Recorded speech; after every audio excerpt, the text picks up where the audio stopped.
काम क्रोध त्यास दिना काही न वाचन आणि मनानं परमात्म्याचं दास्यत्व केलं पाहिजे. जसं ग्रामदेव संसाराचं दास्यत्व दुःखाला कारण आणि भगवंताचं दास्यत्व सुखाला कारण. आनंद परमात्म्याच्या दास्यत्वामध्ये आणि दुःख संसाराच्या दास्यत्वामध्ये गोड प्रमाण सांगितले. ऐका पहिले सांगतो भगवंताचं दास्यत्व केलं काय परिणाम. काय परिणाम माझे गुरुदेव स्वामीजी सांगत असतात. तो कामने खातो आनंदाचे लाडू नका जर पडू घ्या रे तुम्ही. नका जर पडू घ्या रे तुम्ही. नका जर पडू म्हणजे तर पडू नका. इकडे संसारात काय करा परमात्म्याचं दास्यत्व करा. पण ते करत असताना संसाराचं सोडा परमात्म्याचं करा. संसाराचं सोडा परमात्म्याचं करा म्हणजे का संसार सोडायचा का? आणि सोडायचा म्हणजे तरी आपल्याला सोडणं सोपं आहे का? माणसं मरून गेले तर संसार सोडला नाही. मेल्याच्या नंतरही सुटला नाही काय काय जणांना. मग ते संसार सोडू जाणे फक्त संतांनीच. संतांनी सांगितलं नाही सुटत मग एक काम करा. काय करा? कामामध्ये काम. काही म्हणाला म्हणा जाईल भवश्रम सुख होईल दुःखाचे. त्याच्यातच राहून राहा संसारात. परंतु भजन करा, देवाचं चिंतन करा, अन्नदान करा, सगळ्यांविषयी चांगली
मिळालेला आहे. देवी दिला देव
देवानं नरदेह कशा करता दिला भजना करता दिला. पण थोडस लक्ष देऊ नका. काय कळलं माईक सिस्टीम म्हणा काय केलं ऐकू मिळते म्हणा काहीच्या कानात मळ जास्त ऐका थोडस भुकत ते वाटलं देवी दिला देह भोजना घुमटा म्हणून त्याचं रोजच चाललं नित्य उठून या खावयाची चिंता. तात्पर्य लक्षात ठेवा. महाराज या जीवनामध्ये परमात्म्याचं दास्यत्व केलं पाहिजे, नाहीतरी संसार तर साधू संतांनी सोडलाच. महाराज किती डझनानं प्रमाण सांगतात संसार सोडला आणि परमात्म्याचं दास्यत्व केलं. एक वाक्य लक्ष देऊन ऐका, गुरु चंद्रशेखर महाराज देव फार गोड हे वाक्य सांगत असतात. ऐका, जे देवाचे दास झाले ते संसारावर उदास झाले. काय झाले? जे देवाचे दास झाले ते संसारावर उदास झाले.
भक्त ऐसे दाना जे देई उदास, गेले आशा पाश निवारोनी. भक्त ऐसे दाना जे देई उदास. काय चालू होतं महाराज? जे संसाराचे, जे देवाचे दास झाले ते संसारावर उदास झाले, आणि जे संसाराचे दास झाले ते देवावर उदास झाले. आपण संसाराचे दास, आपण कोणावर उदास? पंकजवर उदास आहे का तुम्ही? देवावर उदास आहे का पण? हो, आता हे रोड ठोला म्हणून तो की नाही कोण काय आला सुमार दशाने लगे काम आहेत म्हणजे काम कमी प्रमाणात होत आता कामच. आम्ही आता रोज दोन गाव बोलत आपल्या हे कीर्तनाला हेडत होत, कोणी येत नाही ते मला रोज सगळे म्हणते त्यांना कोणा तरी सगळं घ्यायचं बळद टाकून घ्यायचं. बळद कसं नाव टाकून ते 2-4 जण आले बरं का सुरुवातीला. ते रोज दोन गाव होते, कटळून त्याचं कंबर दुखलं. आता ते मला बघितलं की रस्ता बदलून निघून जात त्यांचे काका. तात्पर्य लक्ष ठेवा, हे संसाराचं दास्यत्व असं आहे की ते भगवंताचं भजन करू देत नाही. हो, माणसं बघा, एखादा भजने असू द्या त्या म्हणून मग कीर्तनाला जायचं 7-8 दिवस सलग कीर्तनाला जात, त्याचे घरकेत करू नका. ते हा रोज बोंबलत निघाले कीर्तनाला तुम्ही काय करताय? तात्पर्य आपल्याला दास्यत्व संसाराचं प्रिय अनंत जन्माचे आपल्यावरती संस्कार आहे. भजन होऊ देत नाही, भजन करू देत नाही. महाराज म्हटले कायेनं वाचेनं मनानं परमात्म्याचं दास्यत्व केलं पाहिजे. का? कामक्रोध त्यासे बाधिती ना. जे असामान्य अलौकिक अद्वितीय ज्यांचा धाक इंद्रचंद्र देवाला सगळ्यांना, पण ते कामक्रोध त्याला बाधा करू शकत नाही. जगद्गुरु तुकोबारांचं उदाहरण घ्या. तुकोबाराला कामाची बाधा झाली नाही. गावातल्या कुकाळखोर मंडळीनं एका वेश्या स्त्रीला तुकोबारांकडे पाठवलं. महाराजांचं चारित्र्य हनन करा. स्त्री गेल्याच्या नंतर तिला पाहिल्या बरोबर एकांत ठिकाणी जगद्गुरु तुकोबारांची उद्गार जाई हो तुम्हाते करी सायास आम्ही विष्णुदास तैसे न हो. माते आम्ही विष्णुदास आहे आणि तुझ्या दृष्टीनं माझ्याकडे पाहते ती दृष्टी आमची नाहीच. आणि म्हणून तुम्हाला सांगतो माझे गुरुदेव विष्णुदास नामदेवजी महाराज डोळेच्या आठवणकर बाबा आम्हाला स्वाभिमान बाबाचा आम्ही त्यांच्याकडे शिकलो, त्यांच्याकडे राहिलो. ज्या महात्म्यानं श्री हा पण नको म्हटले तरी फक्त विष्णुदास अशी पदवी स्वतःला विष्णुदास असलं पाहिजे महाराज. आताही बघा तुम्ही बाबा कीर्तन आले काल्याचे एका रुपयाला हात लावला नाही का ती घेऊन ठेवू शकत नाही खिशात पण नाही म्हणा ती वृत्तीच नाही पैशाची मी बाबाला अनेक ठिकाणी बघितलं परमपूज्य आदरणीय बापूसाहेब महाराज वालुकर उत्सव झाला वालोरला त्याच्यात आमची कीर्तन होते बाबाचं काल्याचं कीर्तन होतं आता ते कुटुंब कसं आहे काय सगळ्याला माहिती त्या कुटुंबातल्या काही सदस्यांनी मिळून केला तुम्ही आमची लय गरीब परिस्थिती बाबांना जाताना त्याला 11,000 रुपये देऊन गेले कीर्तन करून त्यालाच 11,000 हे महात्मे आहेत महाराज यांना या कुठल्याच गोष्टीचा काही संबंध नाही अमुक होते असं बाधिती ना तुकोबाराला नाही हनुमंतराला नाही काम बांधवडी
काम बांधून टाकलं तोडर म्हणजे पायात हो हे सामान्य नाही महाराज आणि म्हणून काम क्रोधताशी बाधिती ना परिणामी महाराज म्हटले विश्वास येतो करी स्वामी विश्वास येतो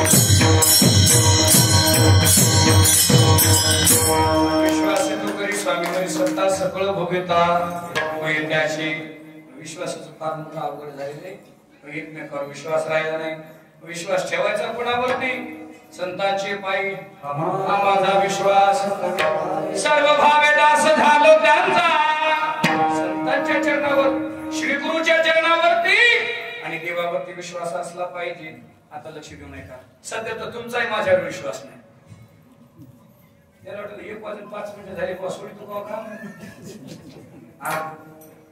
आता पुढं महाराज मंडळी येत तसं काय नाही लवकर सोडले झाले आपले 8 तास सेटून केले शेवटचं चिरण सरळ सरळ भावार्थ एकदा हनुमंतरायला आवडणाऱ्या भगवान श्रीराम प्रभू यांचं 2 मिनिटाचं चिंतन झाली आपली सेवा जास्त कशात महाराज ओव्हर टाइमला तुम्हाला काय म्हणून वेळ येतच महाराज म्हटले या जीवनात आल्यानंतर माणसाने ही गोष्ट केली पाहिजे काय केलं पाहिजे तुका म्हणे चित्त करावे निर्मूळ याचा परिणाम फार पुढे काय परिणाम आहे केवणी गोपाळ राहे तेथे विश्वास तो करी स्वामी बरी सत्ता सकळ भोगिता होय त्याची त्याच्यावर विश्वास ठेवा सगळं काही भोगायला मिळेल फक्त जाता जाता एकच अडचण आहे काय अडचण आहे महाराज चित्त मलिन झालं निर्मळ करायचं पण कशानं मलिन झालं हे कळालं तर निर्मळ करते नाही म्हटले विचार सागरण्याचा फार गोड विचार म्हणला आज 3 दोषानं मल विक्षेप आणि आवरण या त्रिदोषानं प्रत्येकाचं चित्त मलिन झालं महाराज म्हटले याला निर्मळ करायचं बर करायचं तर याच्यासाठी विचार सागरण फार मोठा विचार सांगितला त्याचा अधिकारी सांगितला आणि मग एवढा विचार अधिकारी आपल्याला मांडणं शक्य नाही महाराज माझे गुरुदेव स्वामीजीच्या करता फार गोड सांगत असतात ज्याला ज्याला लक्ष देऊ नये का आपलं चित्त निर्मळ करायचं आहे त्यानं त्या प्रत्येकानं एक काम केलं पाहिजे, फक्त एकच काम. काय करायचं? फक्त आई वडिलांची सेवा करा, चित्त निर्मळ होणार म्हणजे होणार. सोपं साधन जगातला चित्त निर्मळ करण्याचे साधन आई वडिलांची सेवा. परिणाम लक्ष देऊ नका, मी उगाच बोलत नाही, माझे मुरली स्वामीजी उदाहरण सहित बोलत असतात. काय उदाहरण आहे मला सांगा? पंढरपूरचे मालक म्हणजे कोण? पुंडलिकराय बसले तिथं, थांबले, काय करायले ते? बोला बोला बोला. पुंडलिकरायचं चालू काय? आई वडिलांची सेवा. आणि म्हणूनच परमात्मा युगे 28 झाले तिथे येऊन उभे. कशा करता? येऊन गोपाळ आहे तिथे. कशा करता? आई वडिलांची सेवा केली, सेवा चालू आहे, चित्त निर्मळ झालं आणि परिणामी थांबले. आणखी जाय म्हटले नाही, देव तिथंच उभे आहे. तात्पर्य लक्षात ठेवा, आई वडिलांची सेवा महाराज ही केली पाहिजे, चित्त निर्मळ होतं.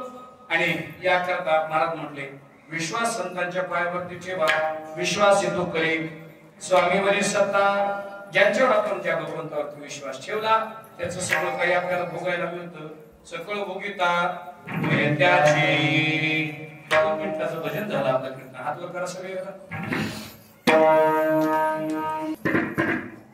सरळ असा वा. श्रीराम जय राम जय जय राम, श्रीराम जय राम जय जय राम,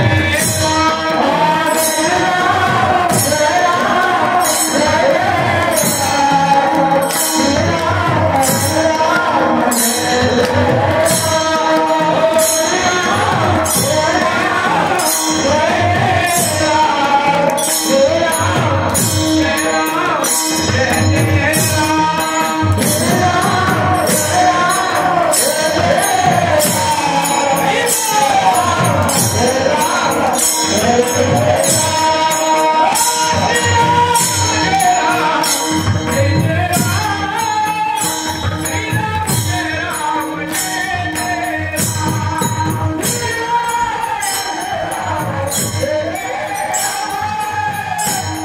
राम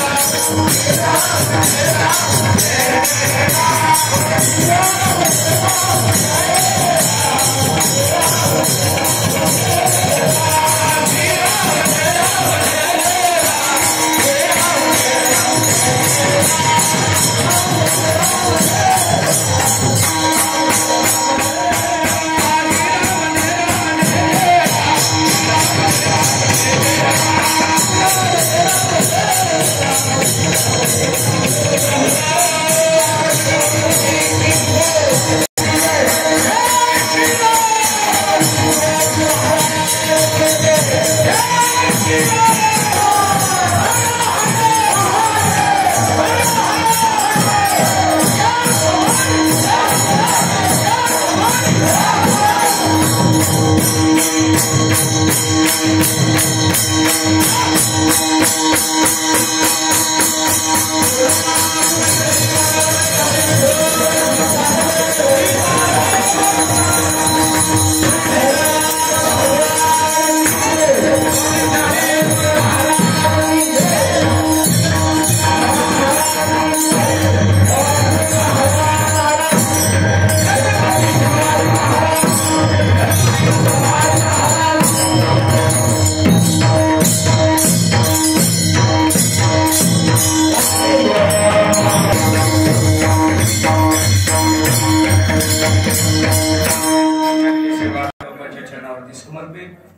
सर्व आदरणीय महाराज मंडळी, ज्यामध्ये आदरणीय जनार्दनजी महाराज आणि सर्व श्रोते मंडळी, गायक वादक मंडळी, सर्वांच्या चरणावरती सेवा समर्पित. माझे गुरु अनंत शिवभूषित एकराठ गुरु स्वामींच्या चरणावरती सेवा समर्पित. आपण या ठिकाणी अत्यंत महत्वाच्या कालामध्ये कीर्तनाची सेवा रोटाच्या निवेदन या ठिकाणी केली. उपस्थित सर्वांना धन्यवाद. आपण सेवा करून घेतली. चालेल. हो हो चाल म्हणायची काही अडचण नाही. पुन्हा एकदा नाही होऊ दे तुम्ही काहीच अडचण नाही. बस काय काय अत्यंत सुंदर कार्यक्रम या ठिकाणी आयोजित केला आणि सगळ्यात महत्वाची गोष्ट चौक उपस्थिती त्याच्याबद्दल टाळी वाजतो. अशी अवघड अवस्था झाली ज्याचा कार्यक्रम तो दिली ना पण इथं सगळी उपस्थित पारमार्थातली सर्व जाणते मंडळी त्यांच्यावरती सर्व या वारकरी मंडळीचं प्रेम आहे. त्या 12 कुटुंब असेल किंवा तिकडची सगळीच मंडळी या घरावरती कुटुंबावरती प्रेम करणं ही कुटुंबही सर्व वारकरी मंडळी तो प्रेम करतो म्हणून एवढे टाळकरी महाराज पाहिजे. तात्पर्य लक्षात ठेवा. सर्वांना खूप खूप धन्यवाद. झालेली सेवा याच ठिकाणी समर्पित.